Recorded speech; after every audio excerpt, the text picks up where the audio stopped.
Welcome to the Ramon Foster Steelers show in Hendersonville, Tennessee. What you got over your shoulder there, Ramon? What is that? Man, you know what? At some point in time, you got to upgrade everything around you, including your environment. Here I am right now. It's like, you know what? I can't be around here not showing I played for the Pittsburgh Steelers and I just got a show named after me. DK, what are we doing, man? I got to be better.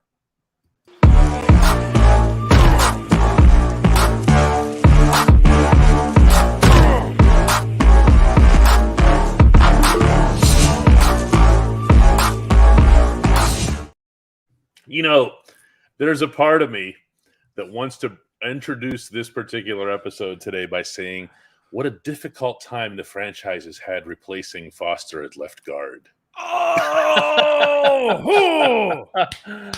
oh no. DK, look, I'm not asking you to pat my back or tell me all the nice things I want to hear, but facts are facts, okay? What do you want me to do about this left guard position? I mean, 11 years at one spot. What are we doing here?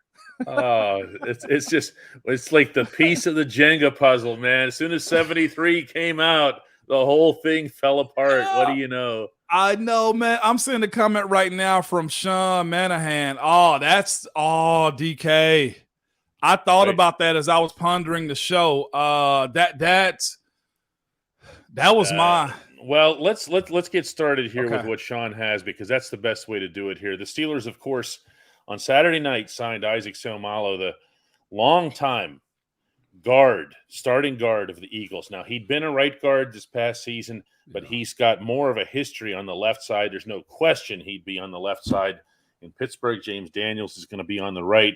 But that leaves Kevin Dotson without a starting job. And that's basically what Sean's bringing up here. How would you have handled it if you were the starter?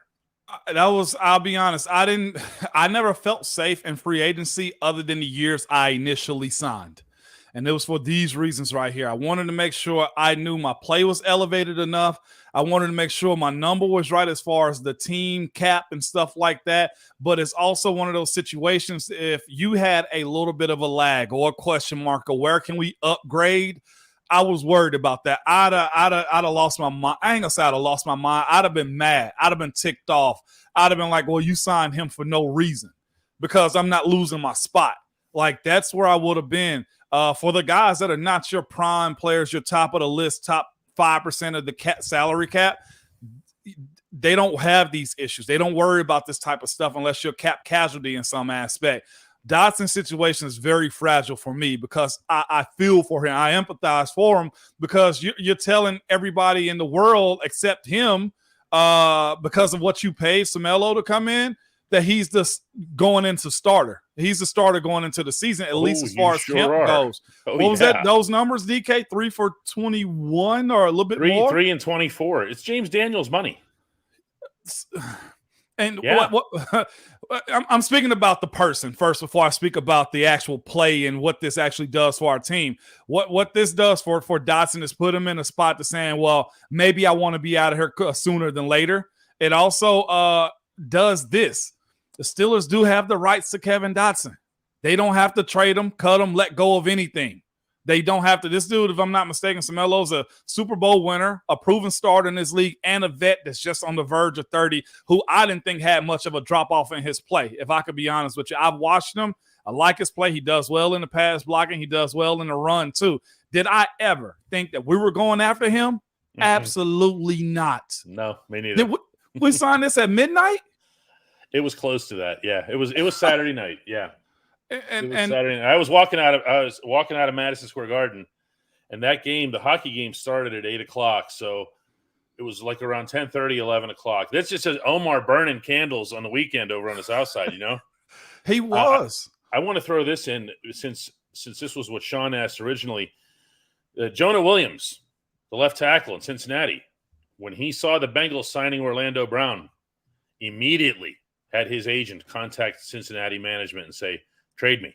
Yeah, he did. Now, if that happens with Dotson, it's not the same thing. Okay. Yeah. He ain't got the same pull, and that sucks, but that's how it goes. Not just in football, but in life. He ain't got the same pull. Let's roll through some of these here. We got a whole bunch here. If you don't know how this works, you're apparently in the minority at this point because they are filling up. YouTube and Facebook are the two places where we can do these. And now we can do them with Alan because Alan says, "Hi, Moan and DK. We finally got you live." Thank you. That's how this goes here. Damien says, "Hey, Moan, what's the difference between playing left and right guard?" Which is a valid thing to be bringing up right about now. I'll tell you this, left and You've right done guard. both. Yeah, I did play both. The right side is mostly known for like the, what do you want to call it? The brute side, right? For the most part. But I'll say this. We were super balanced. Dave side. We were super balanced as far as being able to pass, protect, and run block on both sides. Would you agree with that, DK? Yes. And like it wasn't necessarily a drop-off. Dave was the puller, but like everybody was above board in the role. The biggest difference between left and right guard, I'll say this, and I will bring as much recognition as I can to this, DK. The left side, to me, has more angst when it comes down to being on the blind side of the quarterback, too, if you have a right-handed throwing quarterback. I always took pride on that. Don't let Ben get hit from his blind side on the left side of it. Everything else is all mental. Having your body be trained to play left side, you can do that. The runs are still the same. Right and left, I mean, we know teams that will strictly run more left than they do right. So it's not necessarily, hey, the right side is the side we're going to run to. No, you got to be very balanced when it comes down to it. But if you're on the pass protecting side, the left side, I always took more pride in that side of my pass pro. Dave says, "Hey, Moan, what do you think the message was that was sent to our guards by the signing of the two new guards?" Thought about all this too. The first thing that came to mind was not again. Because let's not forget here, I'm leaving him out here, but Nate Herbig is here as well. Now, Herbig is not the new guy. Okay, No. Herbig but Herbig's a guy. He's a dude. Yeah, and all of a sudden, what you've taken is this interior, really the interior of the offensive line, and just said, you know what, we're done screwing around, everybody. Okay, you had your chance, you had your time. We are not screwing around. We are built on a first-round running back. We are built on a first-round quarterback. We will make the most of those players. And that's exactly what's happening, DK. It is front and in front of everybody to see, man. And not just that, I think they learn from us. You know what I'll say? They learn from us. Don't get old quick. And this group's not there yet, but they got a succession plan behind almost every single guy. I still think they're probably one tackle away from really shoring up that depth as far as tackle goes. Am I correct in that one, or who you kind of? You are. They're one tackle away. But where might they find this individual, Moan? I know one in Knoxville. But do you see what I'm saying, though? Yeah. What they've done is they've taken their dollars and they applied it to not one, but two guards. They feel very strongly about their right tackle. Yeah, they feel do. strongly about their right guard. They feel strongly about their center. They now have a reason to feel very strongly about their left guard. Mm-hmm. They can't afford a left tackle in free agency. Very few teams can. So where is it going to come from? This is forward thinking. This is that Omar and Philly connection right here that we're speaking of, right, DK? Yeah, no doubt about that. Yeah. And with that being said, though, man, that's they've knocked off a lot of question marks coming up to the draft. But again, I think you said this, DK. This is going to be a probably heavy defensive centric draft. It should be for this football team, yeah, but that doesn't mean you can't take a left tackle. If there's somebody you really, really like, and you've got a 17, a 32, and a 49, whoever that is, I think you were the one that said this to me. Whoever you get out of these three guys absolutely should be showing up to Latrobe with the intention and the expectation to start. Yes, 100%. And what's also happened, DK, is they have committed themselves to providing a very competitive environment. I don't think this buck stops with just the offensive side of the ball. It wouldn't shock me if we saw more defensive additions as far as young guys fighting it out for reps on the defensive line side of the ball. Linebacker, I can see some. Elandon is one of those guys. Roberts right now, he's been added to it. This is a very telling sign that Omar is saying, Kev, thank you. but I'm not about to fall off, because what have I always said? At that left guard position, I'll be honest and tell you, I was a little selfish. If I was out of games, don't let the backup do better than me. When I'm gone from there, man, I want them to find a guy, but I don't want to be forgotten that fast. The violins and the pianos are going. When we come back on the Ramon Foster Show, so many more of your questions, comments, criticisms, restaurant reviews, whatever it is that you got. At DK Pittsburgh Sports, we take pride in coverage that connects our city's fans to their favorite teams. Now, that connection's stronger than ever. Introducing our all-new state-of-the-art app. Find expert inside reporting and original podcasts. Check live box scores. Track the latest stats. Chat it up with our community of thousands of fans, all in one place. The new app from DK Pittsburgh Sports. Coverage that connects. The draft is now only 5 weeks away, which in draft land means it's draft eve, pretty much, the way people anticipate this particular event. But the free agency season for the Steelers, it didn't last long. And you know what? We thought it was done last Friday. Yeah. And then he shows up with this one on Saturday. What have you ever heard in your playing days about Omar and his ability to find money? Because that's what this was. Yeah. He goes to Minka, knocks on his door. Hey, Minka, we got this great player we can get.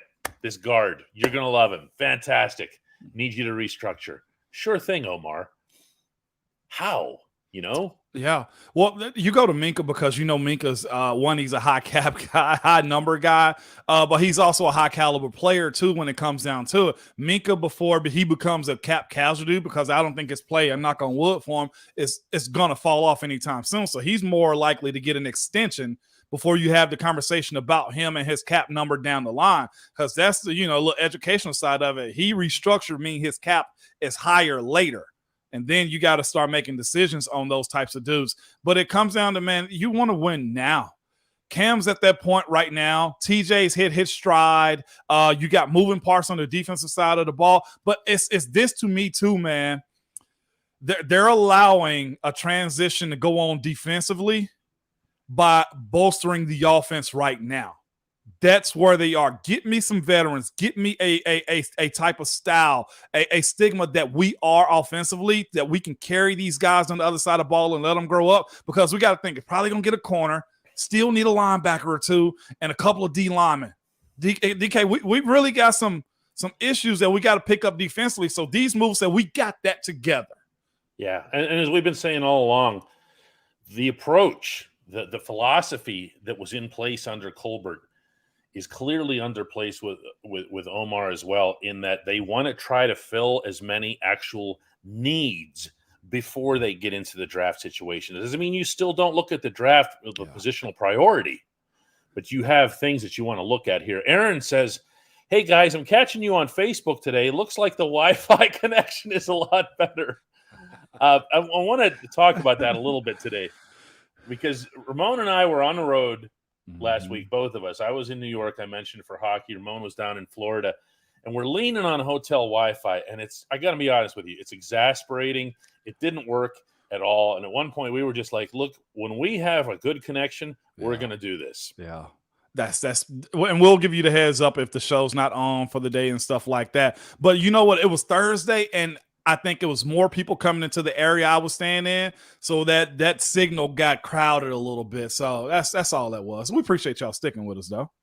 Yeah, it's funny. That was actually one of our most watched shows. It ended after like 6 minutes of going, this isn't working.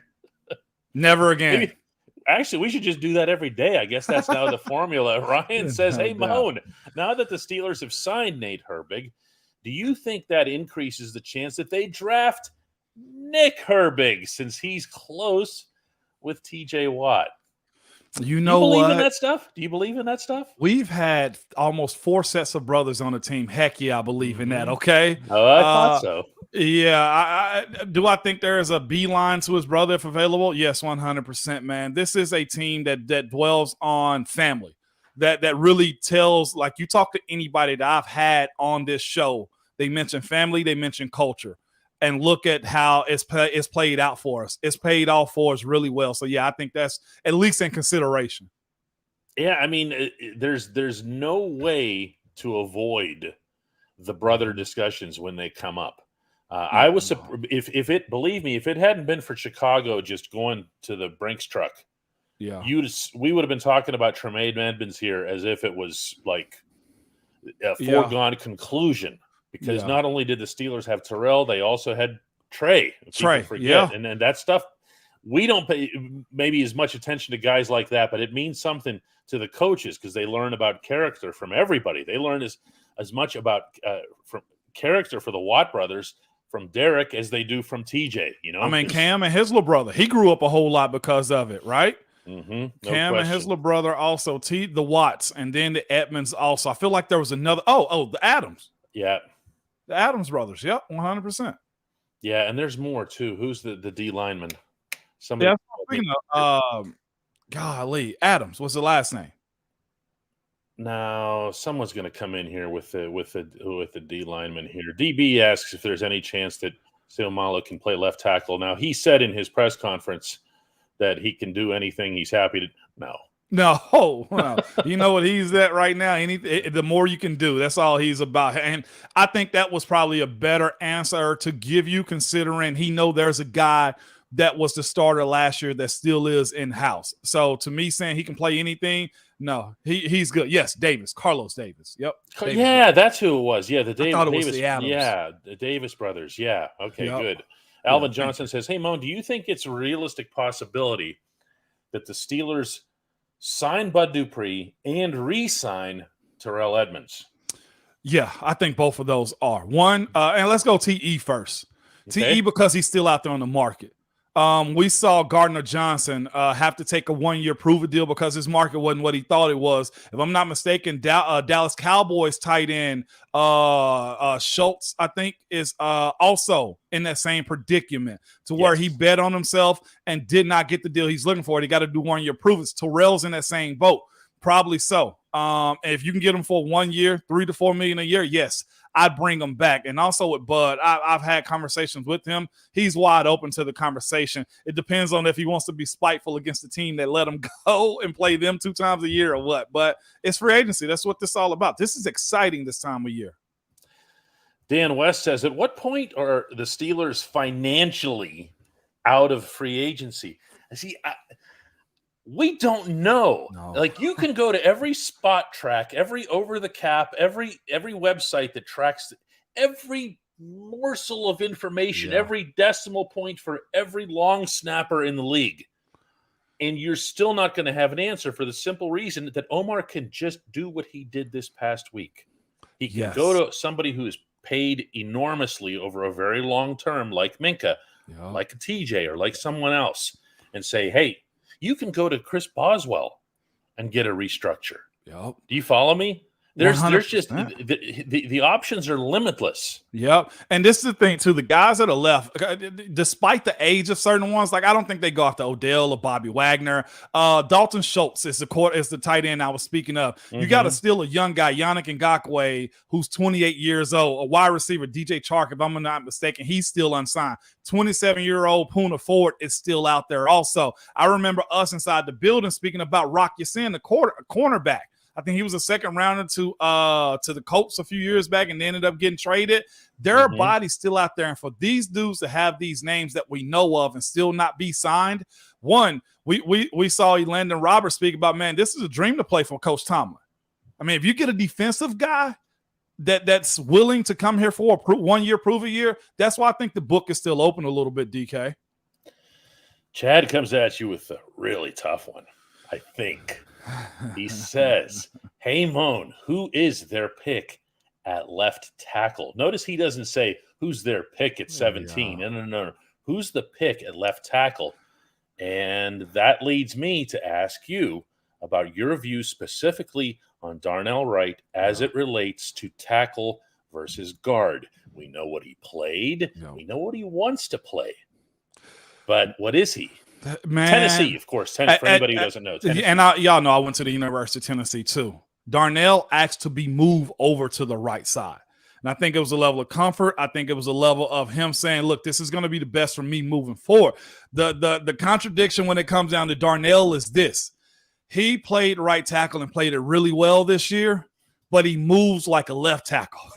Now you got to ask you, yes. What does that mean for somebody who had not played NFL guard for 11 years? There we go. There's a template, and that's what the combine gives us, right? It gives us the template of what everybody times, what their strength is, everything that's available for these guys at the combine. His 40 time was a 5.03, meaning he was pretty much a 4.9 at 333 pounds. He still hadn't even lost the weight that he wants to yet. He can move like a left tackle. If you still have Dan Moore there and you draft this guy at left tackle, you have the ability to let him grow, kind of figure out his way of playing NFL football, and you move from there. And then you move him in at some point. I don't know if Paris Johnson is going to be there. I like him a lot. And Broderick Jones out of Georgia, absolutely not at all. The only issue is, and I say this is contingent on what is the run on quarterbacks going to be. Carolina moving up to number 1 changed a lot of stuff when it comes down to teams selecting their quarterbacks. If we see 4 go in the top 10, then that puts tackles availability at a different position moving forward. So you could be able to get a Paris. It'd be hard to see him go down to 17. So I'd much rather see Darnell at that spot. The Lagoon Tours Bahamas reaches out to say, happy Monday, DK from your pals in the Bahamas. Let's go Steelers. Now, you would think I would have no idea what that means, but actually, Moan, this is a true story. Steelers are playing in Miami this past season. And there's this wonderful group of people. They start screaming my name, okay, which is weird. I'm nobody, all right? Just a sports writer. And they're screaming, you and Mo, love you guys. And everyone's like, turn around and I'm like, and they're offering tours of the Bahamas. Yeah. They're fans, and they're fans of the Ramon Foster show. And I'm not going to lie. It's DK.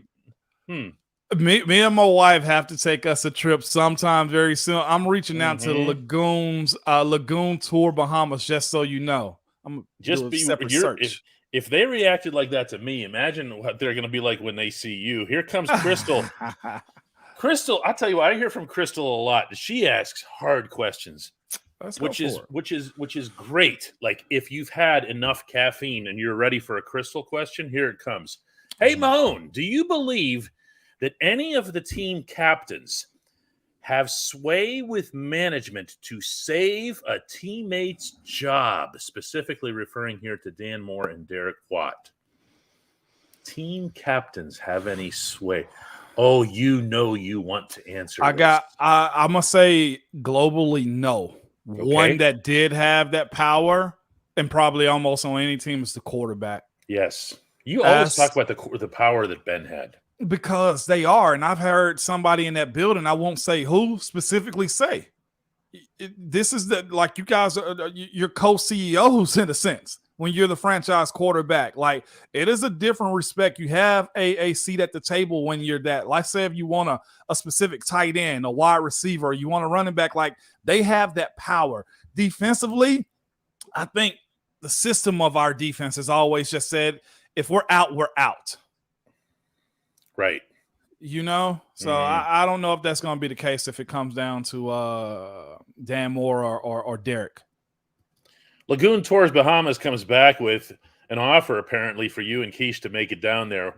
Whenever you are ready, Moan. Okay. I'm holding you to it, Lagoon Tours. I'm here for it. Jerry Yeager wants to know if you've got any thoughts on inside linebacker. I feel like my own thought on these guys that they've got is I feel like I need some time. I'm with you, I am picturing Robert Spillane in my head, and every time I do that, somebody bites my head off. Like, no, man, they're not Spillane. Stop that. Yeah. It's one guy that sticks out to me, man. And one of my co-hosts here in Nashville has been very high on him. And I asked somebody who's a Pac-12 aficionado, what do you think about this kid? His name is Dejan Henley from Washington State, transferred to them this past year and had a really good season. And on top of that, saw him at the Senior Bowl. He's a Steeler. Thumper, side-to-side type of guy, moves well. I like Dejan Henley. Highest power would rather be in the Bahamas than wherever he or she happens to be. That's fair. That's fair. At the moment. I've never been. I've been to the Dominican. You ever been in that part of the world? No, I have not, but that is, listen to me, it's on my list. I've done the cruise to St. Martin and St. Lucia, the boat cruises and stuff. Yes, I've done that. And I did a port stop at Cancun 1 or 2 times, but I actually want to see it. Really cool though. Brian comes in with, this is interesting. Hey, Moan, it appears we're getting back to smash mouth football. And if that's so, could a tight end be an early rounder rather than a wide receiver? Brian's not the only one to bring this up today. No. And tight end is like the farthest thing from my mind here, other than I want to get Zach Gentry back. Me too. You know, I really think that's it. They got some good solid ones in house. Yeah. But to Brian's point, this is a really good year for tight ends too, coming out in the draft. Yeah. It's really good. And to get to the first part of this, I don't think you're getting back to smash mouth. This team is doing what that one restaurant has in the commercial. They're getting the meat is what they're doing, okay? They're getting the beef up front is what they're doing. So don't misconstrue smash mouth by them getting offensive linemen and stuff with you're going to an old style of ball, because you still have Pat, you still have Deontay, you still have George Pickens, and then that Jalen Warren, heck, for that matter. Mm-hmm. Yeah, there's people there. And I feel like if you can get Gentry back, and I shared with viewers on our show that I'd heard some good vibes from the Gentry camp as for whether or not he might be back. Now, if you're the Steelers again and you know the guy's getting priced out, you just kind of look at your watch and go, we'll get back to you. 2 weeks in it, man. I'm with Chad too. Darnell Washington from Georgia, a second, third round pick. I'm for that one. Mm-hmm. Leslie comes in with, I'm with you, DK, rooting for Gentry to return. Moan's on that page too. I am. I like Zach. Love Zach. You picked up on him. You weren't always. You weren't always there because he didn't get many reps, and then he also that's a deficiency of his of being that big one. He got to be able to carry that weight, but also what does this team do primarily first before they start catching balls? They got to block. Zach had reindeer legs a little bit, man, when it came down to him getting his feet underneath them, or giraffe legs. Like, he got to be able to move somebody. Come on now, DK. You know that. Hell of an athlete, though. Chandler says, hey, Moan and DK, just tuning in, so I'm not sure what all was talked about, but do you think that we'll go with offense or defense with the first pick? There are 3. Remember that. Yeah. This is not a normal year. They don't have to make that decision. No, they do not. You got 2 in the first round, essentially. Although the night ends at 31, you pick up with the 32nd pick. So that is a luxury right there. Me personally, I think they go defense. Just because of the moves they made. Other skill positions, DK, free agency wise, there was no need for it with this team. No. Where could you upgrade? Yeah, exactly. Damian says, I'm okay with Zach Gentry if we stop making him the number 1 option on pass plays. Somebody had to do it. So I saw remnants of that earlier. Somebody mentioned the name from up north. You know what the name from up north is? I believe so. The Great White North. Yes, I believe. Somebody brought up Matt Canada earlier, man. We should do an entire episode. It just reminds everybody that Matt Canada's still here, because everybody's getting so excited right now. Yeah, I'm a reserve judgment. Okay, I'm a reserve judgment. DK, I'm not. I don't want to be sad in the off season. Pitt fans, please announce yourselves as Pitt fans when you come into this. This is when you say the perfect round would be Kalijah Clancy and Jordan Addison. You're not fooling anybody. No. We see right through you. We know what's going on here. This is like Moan saying Darnell Wright. Oh, he's the best. It's hollow. It means nothing. Give us somebody from another school. You saw I gave Broderick Jones, the tackle from Georgia. Give me somebody else, Tony. Rich congratulates me on bringing the room down here by mentioning – I didn't even mention his name. But you know who he's talking about, DK. And what's crazy, we don't even know. He might be tuned in to us. Zach Kuntz from Old Dominion is 6'7", Tony Rodriguez points out, I do believe, and he was at Penn State before. Zach? Was he there? I gotta look that up. You're giving me a name that I don't know too much about, so I'm not even gonna fake that one with you. No, William McDuffie says, "I still think it's up to the players to execute." I'm sorry, William. You can tell yourself that if you want, but football is the most. I was about to use the word scripted again.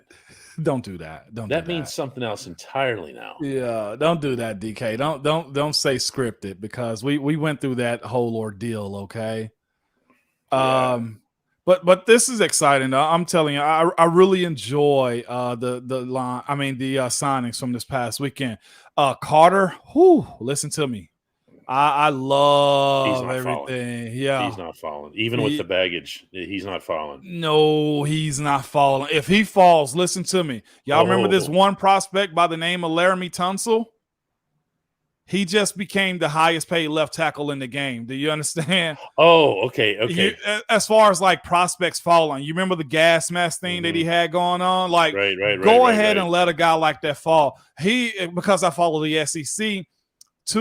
Last year, not this year, when they won the championship, the national championship, NFL scouts said this guy last year was the best guy on that defense. Georgia had 6 first-round draft picks last year, if I'm not mistaken. Period. So anybody that think Jalen Carter is going to slip, man, I got a bridge I want to sell you in Brooklyn. Aaron asks, how many seasons until the Steelers are contenders again? Hey, Auntie Aaron. DK, I think they're going to be in the fight always. These free agency moves, Kenny having the ability to grow up, contenders, making it past the first round. Let's go there. Let's put it in that, that phrasing moving forward. Moving past the first round of the playoffs. This is your aunt. It is. But because I saw the 73 Foster jersey. Yeah. No. Auntie Aaron's been up to Pittsburgh and everything. She was like, she got the Steelers fan experience and everything. She just became a fan of mine. She's here in Tennessee, by the way. Yeah, I'm pretty sure she's been on here numerous times before. But she's everybody's auntie, though. DK, with that being said, getting to the second round of the playoffs, we got to see how Baltimore stacks up. I still am not a big believer in Cleveland. I think Cincy got a really good quarterback.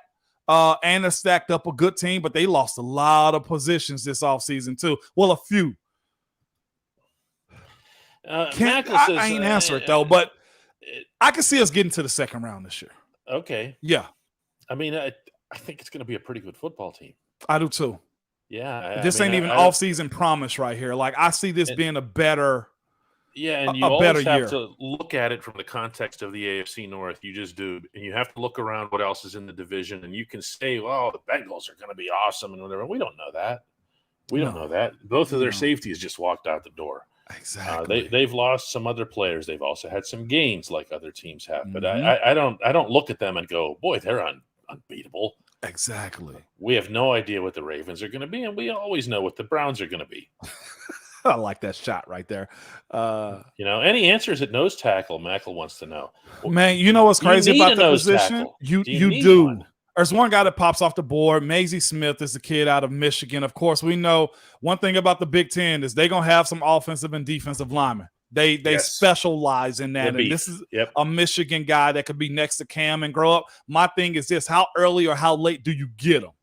You know what I'm saying? Like, that's the biggest issue with specifically nose tackles. If they're not Jordan Davis, that's a hard position to pick in today's NFL because they're usually only 2 down guys.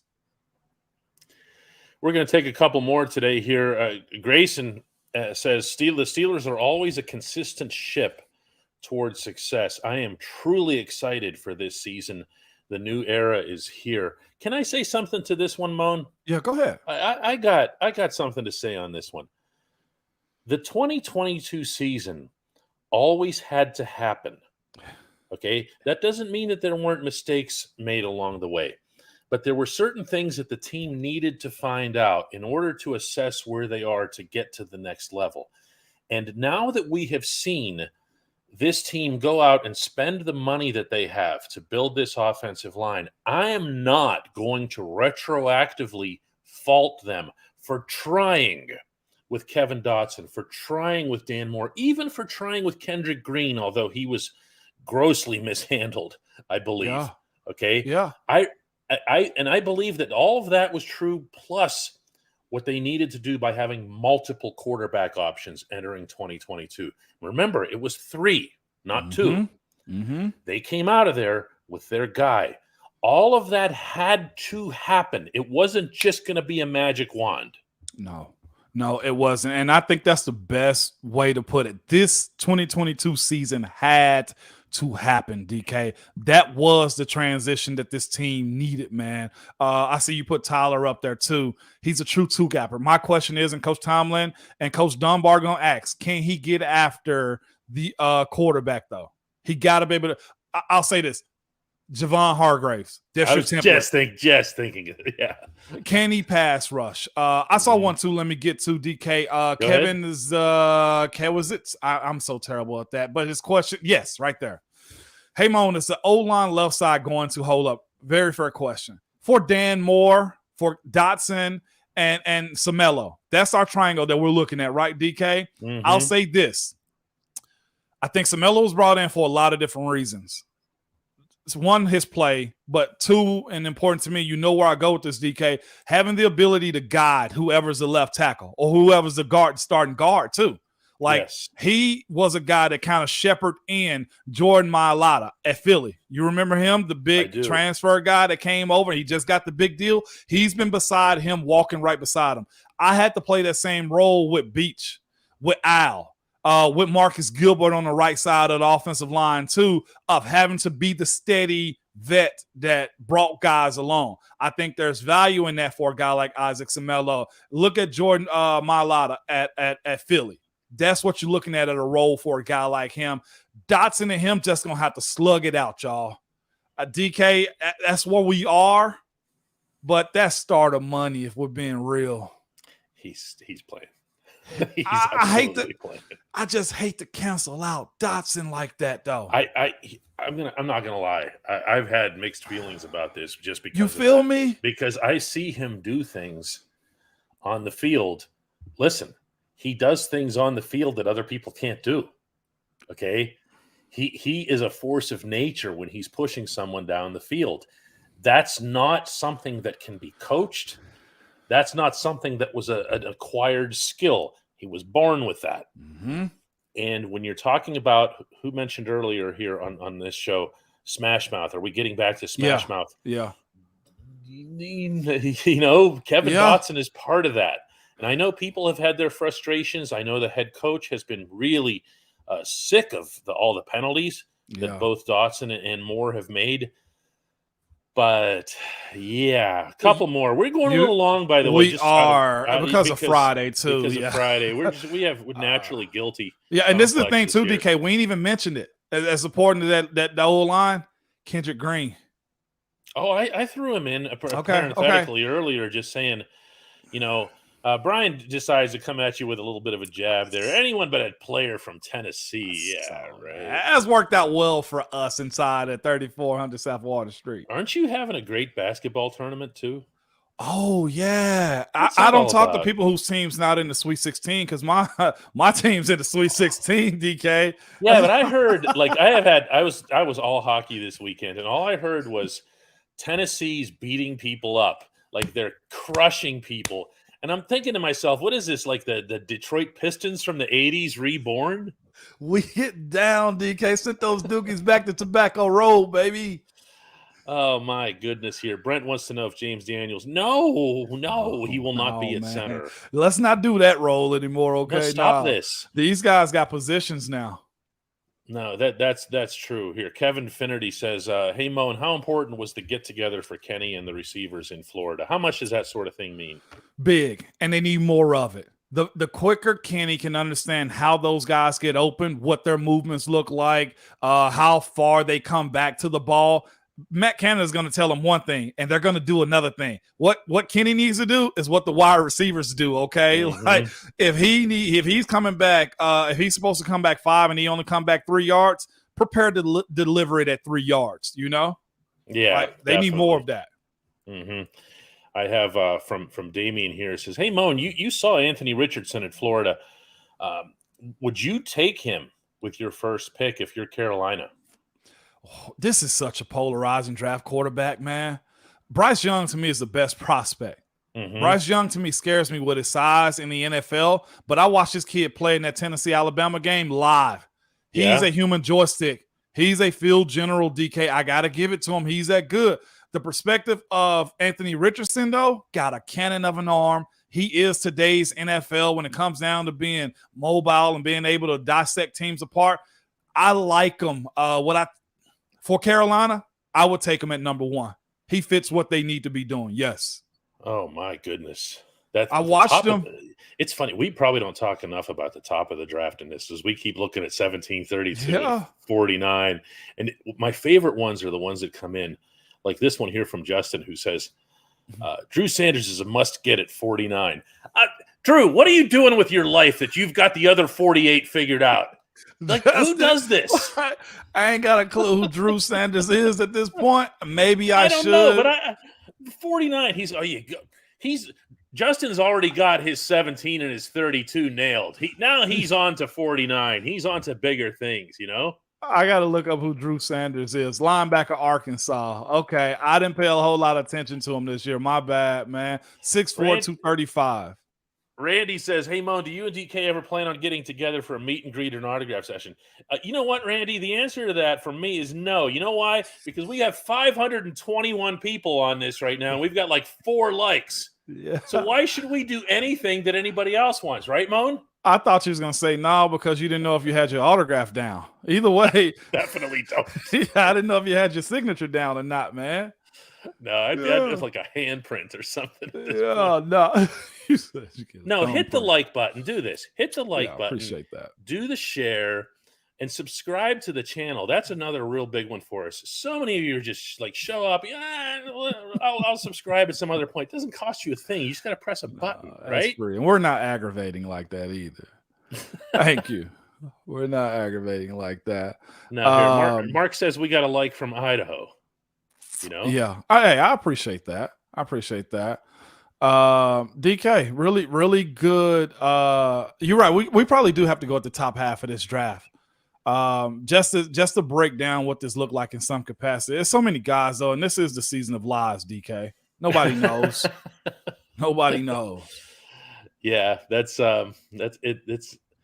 It's going to be really interesting as we get closer, including on that front at the top of the draft and how that's going to go here. I find myself in these settings. I go all Pittsburgh. I just look in. I'm locked in on where they are, who's around them, who are the teams that might move up, might move down, and everything else.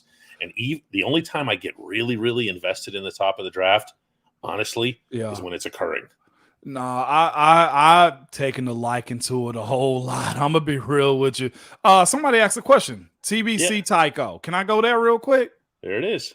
Would you ever consider being a scout like Ike Taylor with the Steelers?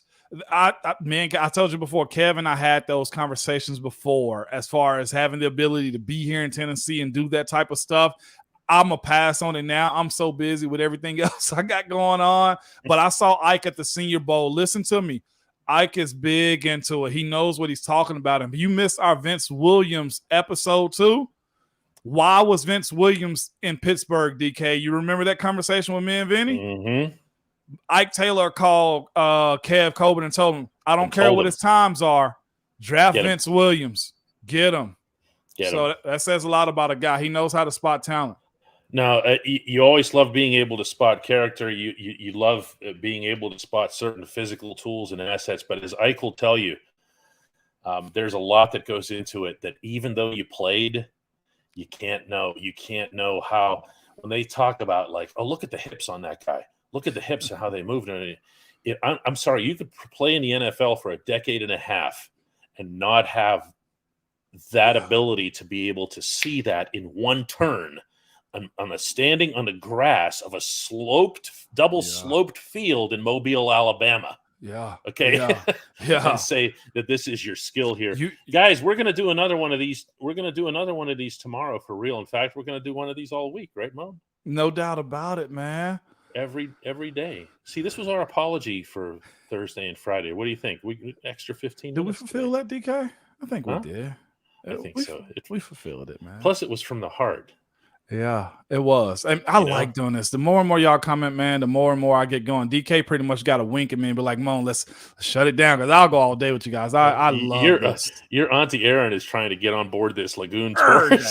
Hey, you think I'm playing? That's lined up.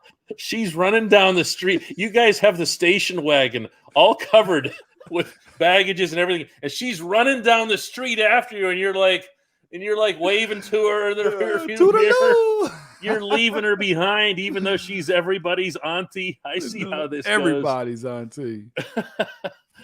All right, guys, let's do it again tomorrow. Yeah, he calls Batman and Robin. I like that. I'll see you, DK. All right, Moan.